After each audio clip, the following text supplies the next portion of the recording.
Tamil Nadu MBBS பிடிஎஸோட third round choice ஃபில்லிங்காக எல்லா மாணவர்களும் வெயிட் பண்ணிட்டு இருக்கீங்க. இன்னைக்கு ஈவினிங் 5 மணியோட ரெஜிஸ்ட்ரேஷன் முடியுது.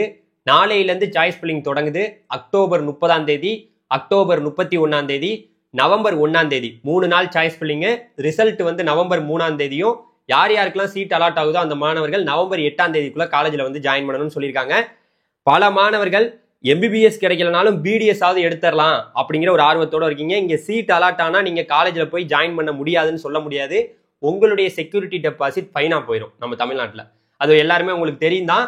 இப்ப நம்ம ஆல் இந்தியா கோட்டால இருந்து ஒரு அப்டேட் கொடுத்துருக்காங்க. என்னன்னா பீடிங் அவுட் அப்படின்னு சொல்லக்கூடிய ஒரு அப்டேட்டு. அதை நம்ம பார்க்குறோம். இப்ப அதுல என்ன சொல்லியிருக்காங்கன்னா, அதாவது ஆல் இந்தியா கோட்டால தேர்ட் ரவுண்ட்ல சீட்டு கிடைச்சு நீங்க காலேஜில் ஜாயின் பண்ணியிருந்தீங்கன்னா நீங்க நம்மளுடைய இந்தியாவில் இருக்கக்கூடிய மாநிலங்களில் நடக்கக்கூடிய ஸ்டேட் கவுன்சிலிங்ல நீங்க சீட்டு வந்து பார்த்தீங்கன்னா எடுக்க முடியாது. அவங்களுடைய பேரை வந்து நீக்கிருங்க அப்படின்ட்டு நம்மளுடைய எம்சிசி வந்து அப்டேட் கொடுத்துருக்காங்க. இப்போ எல்லாருக்கும் புரிஞ்சிருக்கும்னு நினைக்கிறேன்.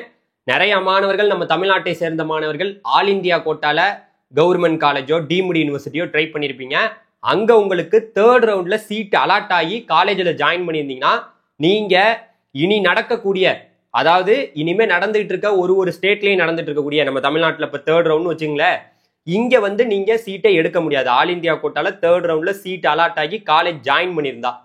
ஸோ இதை தான் வந்து பார்த்தீங்கன்னா அவங்க தெளிவா தமிழ்ல கொடுத்துருக்காங்க. வேற ஒண்ணுமே கிடையாது.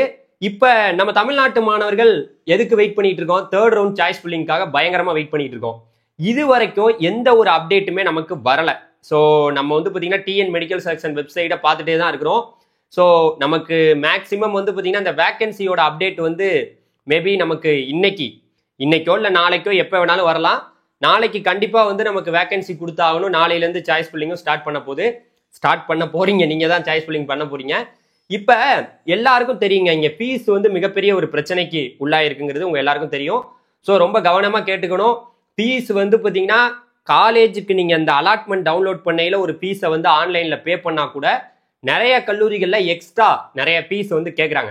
இப்போ எம்பிபிஎஸ் பொறுத்த வரைக்கும் நமக்கு கவர்மெண்ட் கோட்டால 4.5 லட்சம் ரூபா தான் ஃபீஸு, மேனேஜ்மெண்ட் கோட்டால 15 லட்சம் ரூபா ஃபீஸு, என்ஆர்ஐனா 27 லட்சம் ரூபாய்.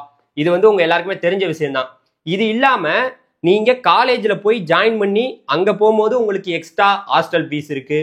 அதுக்கப்புறம் வந்து பார்த்தீங்கன்னா எக்ஸ்ட்ரா ஃபீஸ்ன்ட்டு நிறைய கல்லூரிகள்ல 2 லட்சம் 3 லட்சம் அப்படியெல்லாம் கேட்குறாங்க.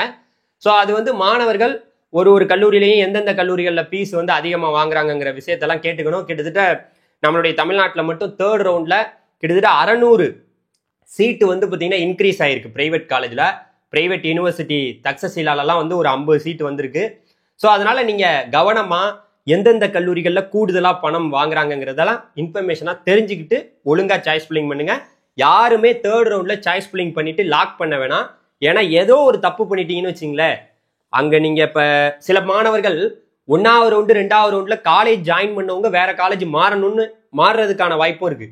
இப்ப தேர்ட் ரவுண்ட்ல மாறும்போது நீங்க எந்த மாதிரி ஆர்டர் கொடுக்குறீங்களோ, எந்தெந்த காலேஜ் எல்லாம் வைக்கிறீங்களோ, ஆல்ரெடி ஒரு காலேஜ்ல ஜாயின் பண்ணியிருப்பீங்க. இப்ப வேற காலேஜ் வந்து பாத்தீங்கன்னா நீங்க சாய்ஸ் ஃபில்லிங் பண்ணி கிடைச்சிருச்சுன்னா ஆல்ரெடி கிடைச்ச காலேஜ் உங்களுக்கு போயிடும். இங்க கிடைச்ச காலேஜ்ல நீங்க ஜாயின் பண்ண முடியும். இந்த தேர்ட் ரவுண்ட்ல உங்களுக்கு சீட்டே அலாட் ஆகலைன்னா நீங்க ஆல்ரெடி எந்த காலேஜ்ல ஜாயின் பண்ணீங்களோ அதுலயே அப்படியே ரிட்டர்ன் ஆகி கண்டினியூ பண்ணுவீங்க. ஸோ புதுசாக இது வரைக்கும் சீட்டே கிடைக்கலனா நீங்கள் கண்டிப்பாக வந்து பார்த்தீங்கன்னா எனக்கு இந்த காலேஜ் தான் வேணும் அந்த காலேஜ் தான் வேணான்ட்டு அந்த மாதிரி யோசிக்காமல் எல்லாத்தையும் சாய்ஸில் வைங்க. ஃபீஸ் ஸ்ட்ரக்சரை நான் வந்து பார்த்தீங்கன்னா உங்களுக்கு இப்போ காமிச்சிட்டு இருக்கேன். எல்லா காலேஜும் முன்னாடியே இது எல்லாருக்குமே தெரியும். 4.5 லட்சம் 5 லட்சம் அதுக்கப்புறம் 27 லட்சம். சார் இதெல்லாம் பொய் சார், கவர்மெண்ட் நடத்தக்கூடிய கவுன்சிலிங்கே பொய் சார். ஏன்னா காலேஜில் போய் கேட்டால் இதை விட அதிகமான ஃபீஸ் சொல்கிறாங்க சார். இதில் ரொம்ப கொடுமை என்ன தெரியுமா? நம்ம எம்பிபிஎஸ் கவுன்சிலிங்ல மிகப்பெரிய கொடுமை, இங்க வந்து கவர்மெண்ட் வந்து எஸ்சி எஸ்சிஏ எஸ்டி கன்வெர்டட் கிறிஸ்டினுக்கு அவங்களுடைய இன்கம் 2.5 லட்சத்துக்கு குறைவா இருந்தா அவங்க வந்து பாத்தீங்கன்னா அந்த டியூஷன் ஃபீஸ் இங்க போட்டிருக்காங்கல்ல, அதாவது வந்து பாத்தீங்கன்னா உங்களுக்கு கரெக்டா 4.5 லட்சம் கவர்மெண்ட் கோட்டா, மேனேஜ்மெண்ட் கோட்டா 15 லட்சம், இதெல்லாம் வந்து பாத்தீங்கன்னா கவர்மெண்டே வந்து உங்களுக்கு பே பண்ண போறோம் அப்படின்னு சொல்றாங்க. யாருக்கிட்டையும் பணம் வசூலிக்க கூடாதுன்னு சொல்றாங்க. ஆனா சில கல்லூரிகள் உங்க அக்கௌண்ட்டுக்கு வரையில நீங்க எடுத்து செலவு பண்ணிக்கங்க, அடுத்த வருஷத்துக்கு கட்டிங்க, இப்போ நீங்க ஃபுல் ஃபீஸையும் கட்டணும் அப்படின்ட்டு SC SCA ST converted Christian இந்த மாணவர்களுக்கெல்லாம் சொல்லிட்டு இருக்காங்க. இது எம்பிபிஎஸோட ஃபீஸ் ஸ்ட்ரக்சரு. அதாவது நம்மளுடைய பிரைவேட் காலேஜ்லாம் வந்து பார்த்தீங்கன்னா இதுதான் ஃபீஸு. ரொம்ப கவனமாக பார்த்துக்குங்க. சில கல்லூரிகளில் எக்ஸ்ட்ரா ரொம்ப அதிகமான ஃபீஸ் வாங்குறதுனால இந்த தேர்ட் ரவுண்ட்ல பார்ட்டிசிபேட் பண்ண போறவங்க நல்லா யோசிக்கணும். ஏன்னா சீட்டு கிடைச்சிருச்சுன்னா அடுத்த ரவுண்டுக்கு போக முடியாது, ஸ்ட்ரே வேகன்சிக்கு போக முடியாது. அப்புறம் நம்ம இதுலயே தான் படிச்சாகணும். இதுதான் ஃபைனல் மிகப்பெரிய ஒரு பிரச்சனைக்கு நீங்க எல்லாருமே தள்ளப்பட்டிருக்கீங்க. சீட்டு கிடைச்சா ஜாயின் பண்ணி ஆகணும். அதே சேம் டைம் நம்மளுடைய பிரைவேட் யூனிவர்சிட்டிக்கெல்லாம் போனோம்னா அங்க வந்து 5.5 லட்சம் வந்துருது. கவர்மெண்ட் கோட்டாவுக்கு மட்டுமே 5.5 லட்சம் ஃபீஸு, மேனேஜ்மெண்ட் கோட்டாவுக்கு 16 லட்சம் வருது. அது இல்லாம என்ஆர்ஐனா 30 லட்சம். இங்க போட்டிருக்க ஃபீஸ் வந்து கவர்மெண்ட் வாங்க சொல்றது, நீங்க அலாட்மெண்ட் டவுன்லோட் பண்ணையில பே பண்ணக்கூடிய ஃபீஸ். அதுக்கு அப்புறம் நீங்க காலேஜுக்கு போவையில எக்கச்சக்கமான ஃபீஸ். அதனால கொஞ்சம் யோசிச்சு செயல்படுங்க. இல்லைன்னா வந்து பாத்தீங்கன்னா ஃபீஸ் இருக்கிறவங்க மட்டும்தான் படிக்க போறாங்க.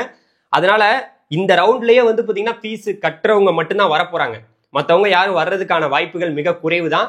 ஏன்னா சீட்டு கிடைச்சிச்சுன்னா அப்புறம் செக்யூரிட்டி டெபாசிட் ஃபைனா போயிடும், அப்புறம் வந்து அடுத்த ரவுண்டுக்கு போக முடியாது. இந்த மாதிரி சிக்கல்கள்லாம் இருக்கு. ஸோ அதே சேம் டைம் உங்க எல்லாருக்கும் தெரியும், நம்ம வந்து இப்போ நான் எம்பிபிஎஸோட ஃபீஸ் ஸ்ட்ரக்சரை காமிக்கிறேன். ஆனால் நமக்கு வந்து பார்த்தீங்கன்னா பிடிஎஸ்க்கு வந்து பார்த்தீங்கன்னா கவர்மெண்ட் கோட்டால 2.5 லட்சம் ரூபா தான் ஃபீஸு. சில கல்லூரிகள் அந்த ஃபீஸே வாங்குறாங்க, சில கல்லூரிகள் அதை விட கூடுதலாக வசூலிக்கிறாங்க. ஸோ மேனேஜ்மெண்ட் கோட்டானா 6 லட்சம் வந்துருது பிடிஎஸ்க்கு. ஸோ நம்ம தமிழ்நாட்டில் வந்து மேனேஜ்மெண்ட் கோட்டால எம்பிபிஎஸ்க்கு 420 மார்க் வரைக்கும் சீட்டு வந்து அலாட் ஆயிருந்தது. அதே போல மேனேஜ்மெண்ட் கோட்டால பிடிஎஸ்க்கு 241 மார்க் வரைக்கும், நீட் மார்க் வரைக்கும் சீட்டு கிடைச்சிருந்துச்சு. இந்த ரவுண்ட்ல என்ன நடக்க போகுதுங்கிறத பொறுத்திருந்து தான் பார்க்கணும். ஸோ அதனால மாணவர்கள் கொஞ்சம் தயவு செய்து காலேஜோட இன்ஃபர்மேஷனை தெரிஞ்சுக்கிட்டு சாய்ஸ்ல வைங்க. அதுதான் வந்து சீட்டு இது வரைக்கும் எடுக்காத மாணவர்களுக்கு நான் சொல்லக்கூடிய செய்தி. கவர்மெண்ட் காலேஜ்ல வேகன்சி பெருசா வராது, வந்தாலும் அது 1, 2, 3 கட் ஆஃப் தான் குறையுன்ட்டு நான் முன்னாடியே சொன்னேன். அதுதான் நடக்க போகுது, அதுதான், வேற ஒண்ணுமே கிடையாது. ஸோ அதே சேம் டைம் மாணவர்களே, இந்த எஸ்சிக்கு தான் நமக்கு ரொம்ப வருத்தமா இருக்கு. எஸ்சி, எஸ்சிஏ, எஸ்டி, கன்வெர்டட் கிறிஸ்டினுக்கு யாருக்கிட்டையும் டியூஷன் ஃபீஸை வாங்கக்கூடாதுன்னு சொல்லிவிட்டு அதுக்கப்புறம் வந்து பார்த்தீங்கன்னா இந்த மாதிரி ஃபீஸ் வாங்குறாங்கல்ல, அதெல்லாம் மிகப்பெரிய ஒரு கஷ்டம் தான். ஸோ அது வந்து உங்க அக்கௌண்ட்டுக்கு வந்துடும், கண்டிப்பாக பணம் லேட்டாக வரும். அதனால SC, SCA, ST, converted Christian இந்த மாணவர்கள் எல்லாருமே சாய்ஸ் ஃபில்லிங் பண்றதுக்கு தயங்க வேணாம். அதுக்கப்புறம் நீங்க அடுத்தடுத்த வருஷம் பே பண்ணிக்கலாம். இந்த மைனாரிட்டி ஸ்டூடெண்ட்ஸ் எல்லாம் வந்து பார்த்தீங்கன்னா கொஞ்சம் வெயிட் பண்ணுங்க. என்ஆர்ஐ ஸ்டூடெண்ட்ஸும் வெயிட் பண்ணுங்க. உங்களுக்கான சீட் வேகன்சியும் நமக்கு வந்து பார்த்தீங்கன்னா டிஎன் மெடிக்கல் செலெக்ஷன்ல கண்டிப்பாக அப்டேட்டடாக கொடுப்பாங்க. பார்க்கலாம், ஒரு வேகன்சியை நம்ம பார்ப்போம். ஸோ அதனால எல்லாருமே ரிஜிஸ்ட்ரேஷன் பண்ணுங்க. இன்னைக்கு தான் லாஸ்ட் டேட்டு. அப்புறம் நான் ரிஜிஸ்டர் பண்ணல சார், நான் மறந்துட்டேன், நீங்க எனக்கு அதை ஞாபகமே படுத்தலை சார், அது எனக்கு தெரியல சார், நான் காலேஜ் மாறணும்னு நினைச்சேன், பட் ஆனால் நான் ரிஜிஸ்டர் பண்ணல சார் அப்படின்னு சொல்ல முடியாது. இன்னையோட ஈவினிங் 5 மணியோட ரிஜிஸ்ட்ரேஷன் க்ளோஸ். நாளையிலேருந்து choice filling October 30, October 31, November 1, 3 நாள் சாய்ஸ் ஃபில்லிங். நவம்பர் 3ஆம் தேதி ரிசல்ட். நவம்பர் 3ஆம் தேதி ரிசல்ட் வந்ததுலேருந்து நவம்பர் 8ஆம் தேதிக்குள்ள காலேஜில் போய் ஜாயின் பண்ணிக்கணும். ஓகே, இதுதான் வந்து பார்த்தீங்கன்னா எம்பிபிஎஸ் பிடிஎஸ்க்கான இப்போதைக்கு இருக்கக்கூடிய லேட்டஸ்டான அப்டேட். ஸோ அதனால மாணவர்களே, ஆல் இந்தியா கோட்டால தேர்ட் ரவுண்ட்ல யார் யாருக்கெல்லாம் சீட்டு கிடைச்சி ஜாயின் பண்ணீங்களோ, இனி வரும் எந்த கவுன்சிலிங்லையும் ஸ்டேட் கோட்டால நீங்க பார்ட்டிசிபேட் பண்ண முடியாது. அது சென்டாக்கா இருக்கட்டும், புதுச்சேரியில் நடக்கக்கூடிய சென்டாக்கா இருக்கட்டும், தமிழ்நாட்டில் நடக்கிற டிஎன் மெடிக்கல் செலெக்ஷனா இருக்கட்டும், கர்நாடகா இருக்கட்டும், எல்லா ஸ்டேட்டுக்குமே அது பொருந்தும். சரியா? Thank you very much. இதை உங்க ஃப்ரெண்ட்ஸுக்கு ஷேர் பண்ணுங்க. வேகன்சி வந்தோன்னே விரைவில் சந்திப்போம். நன்றி, தேங்க்யூ.